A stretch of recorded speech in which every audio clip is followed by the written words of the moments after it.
Semua orang tertawa saat pria berompi oranye itu berdiri di bawah terik matahari, meniup peluit kecil sambil mengatur mobil yang keluar masuk halaman kantor. Motor tuanya jadi bahan ejekan, sepatu lusuhnya jadi bahan candaan.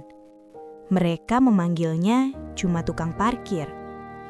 Tak ada yang tahu, pria itu sedang menguji mereka. Dan ketika sebuah mobil hitam mewah berhenti tepat di depannya, lalu seorang pria berjas mahal turun dan berkata lantang, "Pak Arman, akhirnya kita bertemu lagi." Tawa itu berubah menjadi ketakutan. Halo semuanya, selamat datang kembali di channel ini, tempat kita belajar bahwa hidup sering menyimpan kejutan di balik hal-hal yang terlihat biasa. Di sini, setiap cerita bukan hanya untuk menghibur, tapi juga memberi pelajaran berharga tentang kehidupan, harga diri, dan cara kita memperlakukan sesama. Sebelum lanjut ke kisah yang akan membuat kalian terdiam ini, jangan lupa tekan tombol like, subscribe, dan aktifkan lonceng notifikasi agar tidak ketinggalan cerita inspiratif berikutnya. Dan tulis di kolom komentar, kalian menonton dari daerah mana? Saya ingin tahu dari kota atau desa mana saja keluarga besar channel ini berasal. Pagi itu matahari belum sepenuhnya tinggi, tapi halaman kantor PT Surya Dinamika sudah ramai oleh mobil-mobil karyawan. Di gerbang berdiri seorang pria berusia sekitar 50 tahun dengan rompi parkir oranye yang warnanya mulai pudar. Peluit kecil tergantung di lehernya. Wajahnya tenang, sorot matanya tajam, namun lembut. Namanya Arman. "Silakan maju sedikit, Bu." "Ya, berhenti." "Pas." Ucapnya sopan sambil memberi isyarat tangan. Seorang staf wanita turun dari mobil tanpa menoleh sedikit pun, seolah pria itu tak lebih dari tiang parkir. Tak lama kemudian 3 karyawan muda datang sambil tertawa keras. Salah satu dari mereka, Dimas, sengaja memperkeras suara. Pak parkir, jangan salah arah ya, mobil saya mahal," katanya setengah mengejek. Arman tersenyum tipis. "Tenang saja Pak, semua kendaraan saya jaga dengan baik." "Wah, jawabannya formal banget, kayak bos aja," timpal Reno sambil tertawa. Mereka berlalu, meninggalkan sisa tawa yang terdengar menyakitkan. Arman tidak tersinggung, ia hanya memandang punggung mereka yang menjauh. Dalam hatinya, ada sesuatu yang ia catat. Beberapa saat kemudian, Pak Rudi, manajer cabang, turun dari mobil SUV hitamnya. "Arman, pastikan parkiran rapi, hari ini penting," katanya tegas tanpa sapaan. "Baik Pak," jawab Arman tenang. Pak Rudi tak pernah benar-benar melihat wajahnya, tak pernah bertanya tentang keluarganya. Baginya, Arman hanyalah petugas parkir biasa yang digaji bulanan. Padahal di balik rompi oranye itu, ada tangan yang dulu membangun perusahaan ini dari nol. Arman berjalan kembali ke pos kecilnya. Di sana ada buku catatan tua.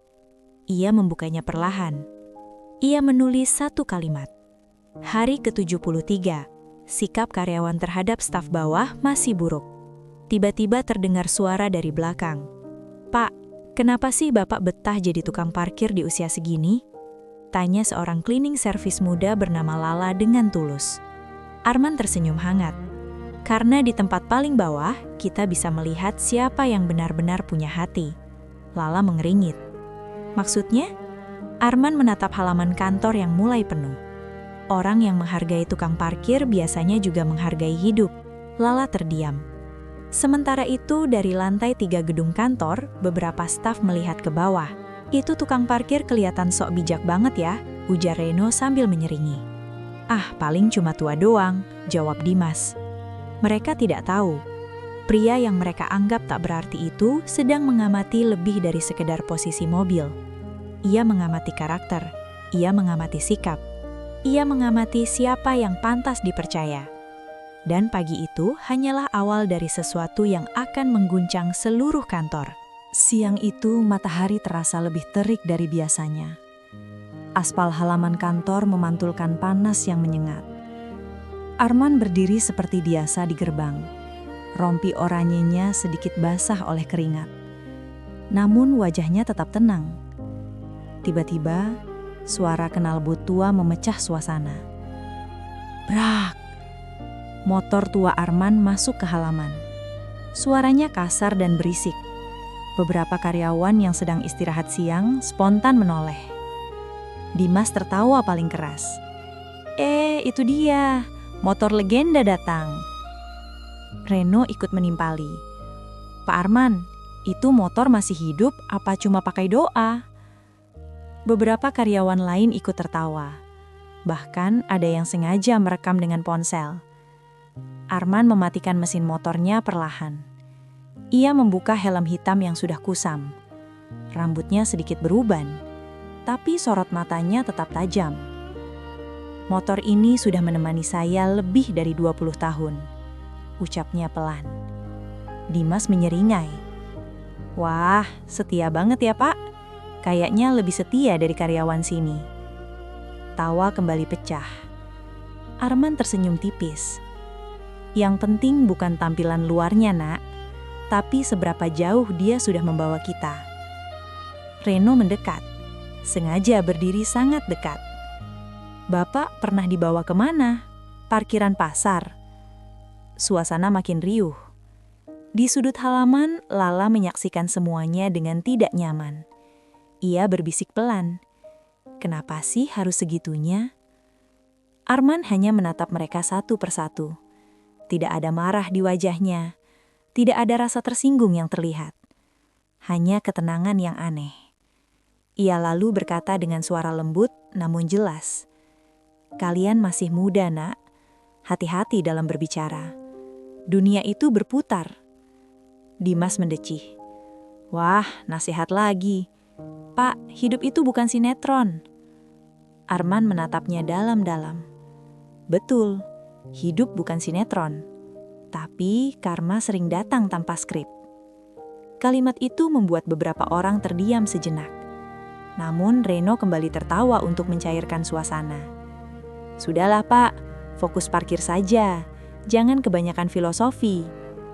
Mereka pergi meninggalkan Arman. Namun dari balik kaca ruang manajer di lantai 2, Pak Rudi melihat kejadian itu. Ia hanya menghela napas. Anak-anak memang suka bercanda, gumamnya. Ia sama sekali tidak menyadari bahwa yang disebutnya bercanda itu adalah cermin dari budaya perusahaan yang mulai rapuh. Arman berjalan menuju pos kecilnya. Ia membuka buku catatan lagi. Tangannya menulis pelan. Hari ke-74. Penghinaan dilakukan terbuka. Tidak ada atasan yang menegur. Tangannya berhenti sejenak. Ia menatap gedung megah itu. Gedung yang dulu ia bangun dengan pinjaman bank, dengan resiko kehilangan rumahnya, dengan perjuangan yang hampir membuatnya bangkrut. Masih seperti dulu, gumamnya pelan. Lala mendekat dengan ragu. Pak, Bapak nggak marah? Arman tersenyum lembut. Marah itu mudah, tapi melihat kebenaran lebih penting. Kebenaran apa, Pak? Arman menatap langit yang mulai mendung. Kebenaran tentang siapa yang pantas memimpin dan siapa yang hanya pandai meremehkan. Angin berhembus pelan. Tak ada yang tahu, hanya dalam hitungan jam, keadaan akan berbalik. Dan tawa yang tadi terdengar keras akan berubah menjadi suara gemetar penuh penyesalan. Pukul 10 pagi, suasana kantor mendadak berubah. Sebuah pesan masuk ke grup internal manajemen. Direktur utama dari pusat akan melakukan inspeksi mendadak hari ini. Bersiap. Dalam hitungan menit, suasana santai berubah menjadi kepanikan. Apa? Hari ini? Seru Pak Rudi sambil berdiri dari kursinya. Semua supervisor ke ruang rapat sekarang. Karyawan yang tadi tertawa di parkiran kini berlarian membawa dokumen. Beberapa buru-buru merapikan meja. Ada yang menghapus file di layar komputer. Ada yang mencoba memperbaiki laporan yang sebenarnya sudah lama bermasalah. Dimas berbisik pada Rino. Katanya, direktur utama itu galak banget. Iya, katanya kalau nggak suka, langsung copot jabatan. Jawab Rino dengan wajah tegang. Di lantai bawah, Arman tetap berdiri di gerbang seperti biasa. Ia menyaksikan semua kegelisahan itu dengan ekspresi yang sulit ditebak. Pak Rudi turun tergesa-gesa. "Arman, pastikan halaman bersih. Tidak boleh ada kesalahan sedikit pun hari ini." "Baik, Pak," jawab Arman tenang. Pak Rudi menatapnya sekilas, lalu berkata setengah berbisik, "Direktur ini orangnya perfeksionis. Jangan sampai bikin malu cabang kita." Arman tersenyum samar. "Memang seharusnya perusahaan dijaga dengan sungguh-sungguh, Pak." Pak Rudi tidak menangkap nada dalam kalimat itu. Ia terlalu panik. Tak lama kemudian, karyawan mulai berbaris rapi di pintu masuk. Mereka berlatih senyum profesional. Kalau ditanya target, jawab optimis. Kalau ditanya komplain, bilang sudah ditangani. Dimas menelan ludah. Semoga saja dia nggak tanya macam-macam. Di luar gerbang, Arman memandang jalan raya yang mulai ramai. Ia melihat arloji di tangannya. Sebentar lagi, gumamnya pelan. Lala yang berdiri di dekatnya bertanya, "Pak, Bapak tahu jam berapa direktur datang?" Arman tersenyum tipis. Orang penting biasanya datang tepat waktu. Suasana mendadak sunyi. Ketika dari kejauhan terlihat sebuah mobil hitam mewah mendekat perlahan. Catnya mengkilap, kacanya gelap. Dimas berbisik panik. Itu pasti dia. Mobil itu berhenti tepat di depan gerbang. Semua mata tertuju ke sana. Arman melangkah maju dengan tenang. Ia memberi isyarat sopan agar mobil masuk perlahan. Kaca mobil perlahan turun. Seorang pria paruh baya berjas mahal terlihat di dalamnya. Wajahnya tegas, berwibawa. Namun saat melihat Arman, ekspresinya berubah menjadi senyum hangat. "Pak Arman, sudah siap?" Ucap pria itu pelan, namun jelas terdengar oleh Lala yang berdiri tak jauh. Arman membalas dengan anggukan kecil. "Selalu siap." Lala membeku. Di kejauhan, Pak Rudi dan para manajer sudah berdiri menyambut dengan gugup. Namun belum ada yang menyadari bahwa percakapan singkat di gerbang itu bukanlah percakapan biasa. Hari ini bukan hanya tentang inspeksi. Hari ini adalah hari penilaian. Dan bagi sebagian orang, hari ini akan menjadi hari paling memalukan dalam hidup mereka. Mobil hitam itu meluncur perlahan memasuki halaman kantor. Semua karyawan berdiri kaku, membentuk barisan di kanan kiri pintu masuk. Wajah mereka tegang. Senyum yang dipaksakan terlihat jelas. Pak Rudi maju paling depan. Tangannya sedikit gemetar. Mobil berhenti. Mesin dimatikan. Sunyi. Pintu belakang terbuka perlahan. Seorang pria berjas hitam turun dengan wibawa yang membuat suasana makin mencekam.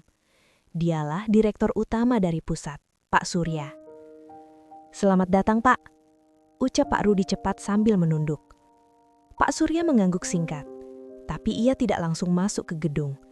Matanya justru mencari seseorang. Lalu ia melangkah, bukan ke arah manajer, bukan ke arah pintu utama. Ia berjalan lurus menuju gerbang, menuju Arman. Bisik-bisik mulai terdengar. Kenapa dia ke tukang parkir? Apa ada masalah? Pak Surya berhenti tepat di depan Arman. Dan tanpa ragu, ia menjabat tangan pria berompi oranye itu dengan penuh hormat. "Pak Arman, akhirnya hari ini tiba juga," ucapnya dengan suara jelas. Seluruh halaman seperti membeku. Dimas menatap dengan wajah pucat. Dia kenal. Pak Rudi melangkah maju, kebingungan. "Maaf, Pak, apakah ada masalah dengan petugas parkir kami?" Pak Surya menoleh tajam. "Petugas parkir?" Ia tersenyum tipis, lalu berkata lantang agar semua orang mendengar. "Perkenalkan, ini Pak Arman, pendiri perusahaan ini, orang yang membangun PT Surya Dinamika dari nol." Seperti petir menyambar di siang bolong. Tak ada suara, tak ada gerakan. Beberapa karyawan bahkan lupa cara bernapas. Dimas mundur 1 langkah. Reno menelan ludah keras. Pak Rudi hampir kehilangan keseimbangan. Pendiri, tapi beliau... Arman perlahan melepas rompi oranyenya. Gerakannya tenang, penuh wibawa. Saya hanya ingin melihat, ucapnya pelan namun tegas, bagaimana perusahaan yang saya bangun ini memperlakukan orang kecil. Setiap kata terasa berat. Selama 3 bulan terakhir, lanjutnya dengan tenang. Saya berdiri di gerbang ini, mendengar, melihat, merasakan. Ia menatap Dimas dan Reno tanpa marah, tapi tatapannya cukup membuat mereka gemetar. Dan saya belajar banyak. Pak Rudi mencoba bicara. Pak Arman, kalau ada kekurangan, kami siap memperbaiki. Arman mengangkat tangan, menghentikannya. Kekurangan sistem bisa diperbaiki, tapi kekurangan hati itu yang berbahaya. Kalimat itu menghantam lebih keras daripada teriakan. Dimas akhirnya memberanikan diri bersuara dengan suara bergetar. Pak, kami hanya bercanda. Arman menatapnya dalam. Bercanda yang merendahkan bukanlah bercandaan. Itu cerminan karakter. Suasana makin hening. Pak Surya melangkah ke samping Arman dan berkata, mulai hari ini, akan ada evaluasi besar-besaran, bukan hanya soal target, tapi soal integritas. Beberapa wajah langsung pucat. Arman menatap gedung itu lama sekali. Gedung yang dulu ia bangun dengan keringat, utang, dan hampir kehilangan keluarganya. Hari ini, ia tidak marah. Ia kecewa. Dan kekecewaan seorang pendiri jauh lebih menakutkan daripada kemarahan seorang atasan. Ruang rapat utama siang itu terasa lebih dingin dari biasanya. AC menyala seperti biasa, tapi tak satupun orang merasa nyaman. Di ujung meja panjang, duduk Arman. Kali ini tanpa rompi oranye. Ia mengenakan kemeja putih sederhana, namun wibawanya jauh lebih kuat dari siapapun di ruangan itu. Di sebelahnya, Pak Surya membuka map tebal berisi laporan. Pak Rudi duduk dengan punggung kaku. Dimas dan Reno berdiri di belakang. Wajah mereka pucat. Arman memulai dengan suara tenang. Selama 3 bulan saya berada di gerbang. Saya tidak hanya mengatur parkir. Saya mencatat. Ia membuka buku catatan tuanya. Banyak karyawan datang terlambat, namun memarahi staf bawah. Beberapa manajer menekan target dengan cara merendahkan, dan budaya saling menghormati hampir tidak terlihat. Setiap kalimat terasa seperti palu yang menghentam meja. Pak Rudi mencoba menjelaskan, Pak Arman, tekanan target dari pusat memang tinggi. Kami hanya... Tekanan, potong Arman lembut, tidak pernah menjadi alasan untuk kehilangan kemanusiaan. Sunyi. Pak Surya lalu berbicara tegas. Kami juga menemukan laporan manipulasi data performa di cabang ini.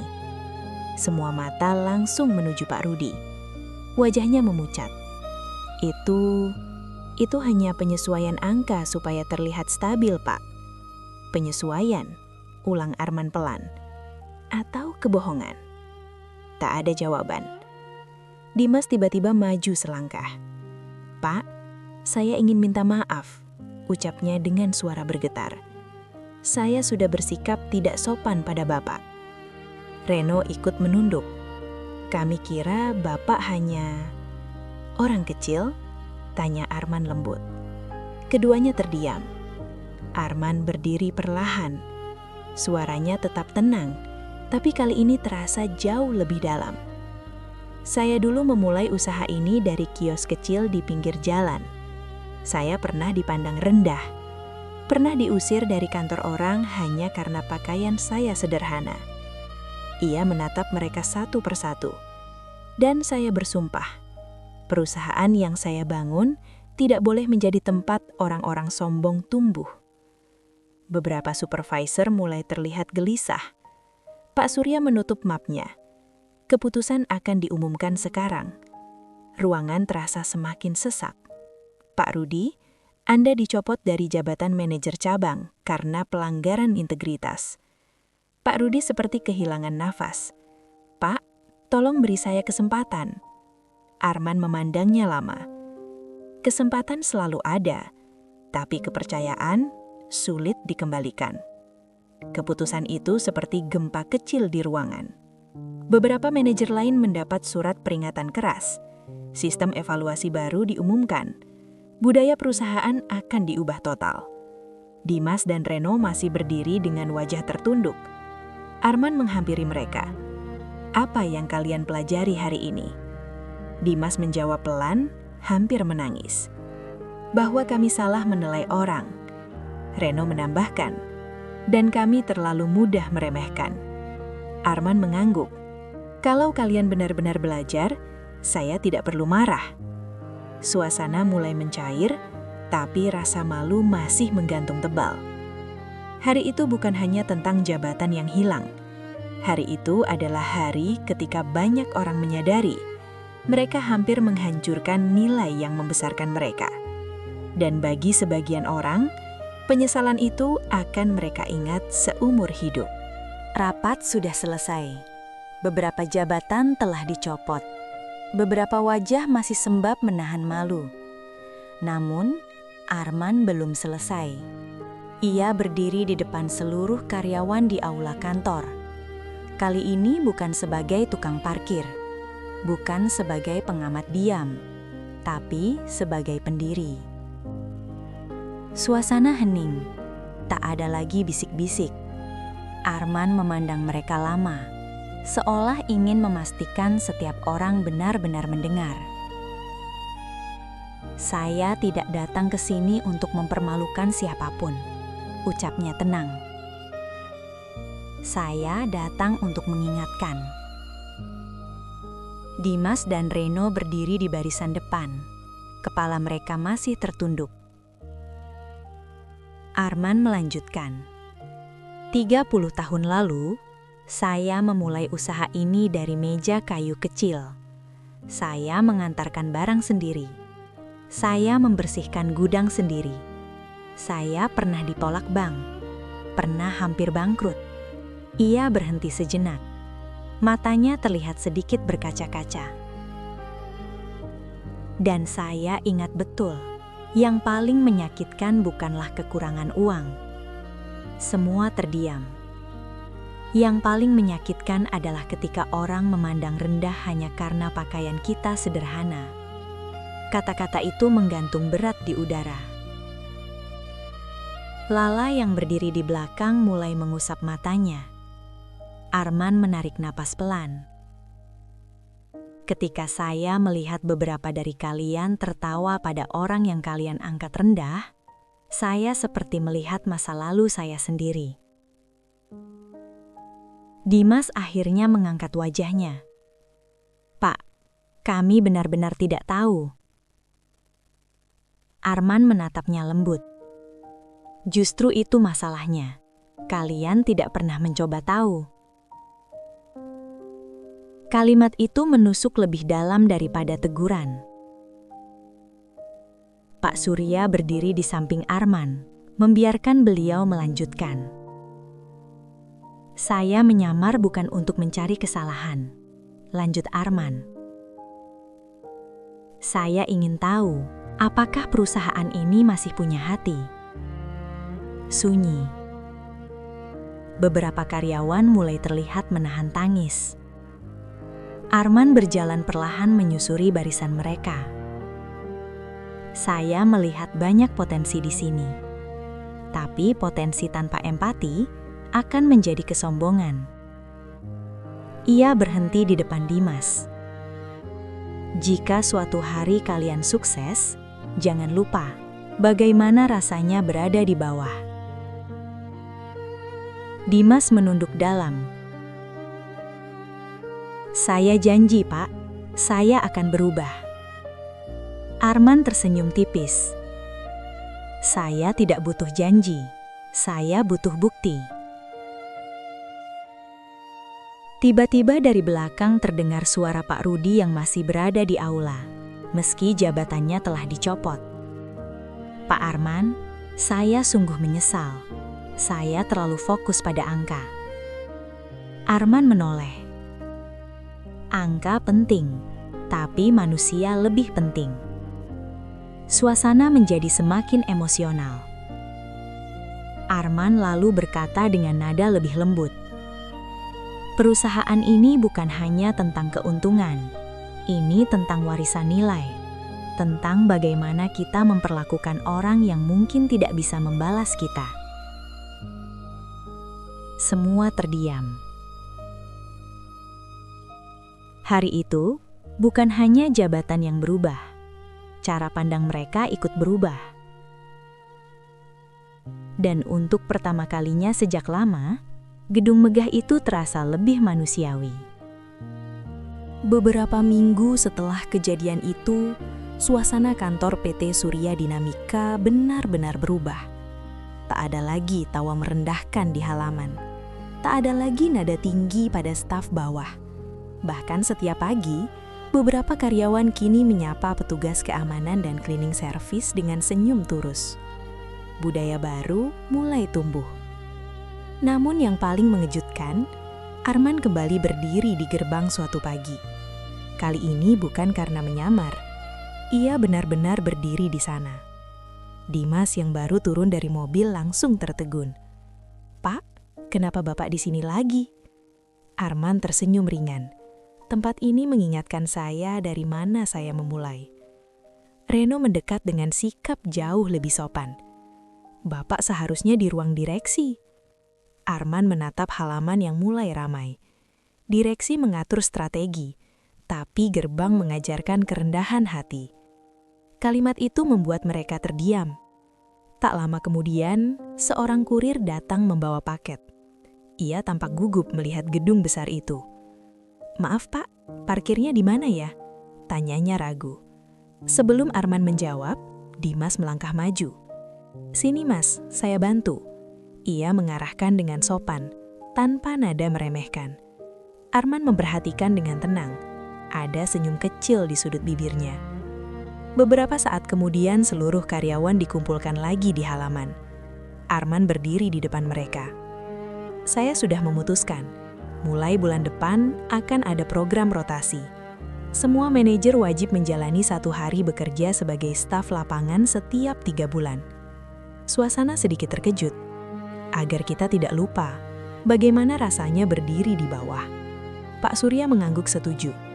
Arman melanjutkan, "Saya bisa saja duduk nyaman di ruang paling atas. Tapi jika suatu hari perusahaan ini kehilangan empati, maka semua kesuksesan tidak ada artinya." Lala mengangkat tangan pelan. "Pak, kenapa Bapak tidak langsung menunjukkan siapa Bapak sejak awal?" Arman tersenyum lembut. Karena hormat yang muncul karena jabatan tidak pernah sejujur hormat yang muncul karena hati. Semua terdiam. Angin pagi belan melewati halaman yang dulu penuh tawa meremehkan. Hari itu bukan hanya sebuah perusahaan yang berubah, tapi pola pikir puluhan orang di dalamnya. Dimas mendekat setelah acara selesai. "Pak, terima kasih sudah tidak membalas kami dengan marah." Arman menepuk bahunya. "Kalau saya membalas dengan marah, apa bedanya saya dengan orang yang dulu meremehkan saya?" Mata Dimas berkaca-kaca. Lalu Arman berjalan perlahan menuju gedung. Namun sebelum masuk, ia menoleh sekali lagi ke arah gerbang. Tempat ia berdiri selama 3 bulan. Tempat ia diuji. Tempat orang-orang diuji. Dan kini, gerbang itu bukan lagi tempat hinaan, melainkan simbol pengingat.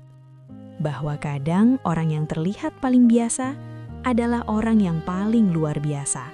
Teman-teman, dari cerita ini kita belajar bahwa harga diri seseorang tidak pernah ditentukan oleh pakaian, jabatan, atau kendaraan yang ia gunakan.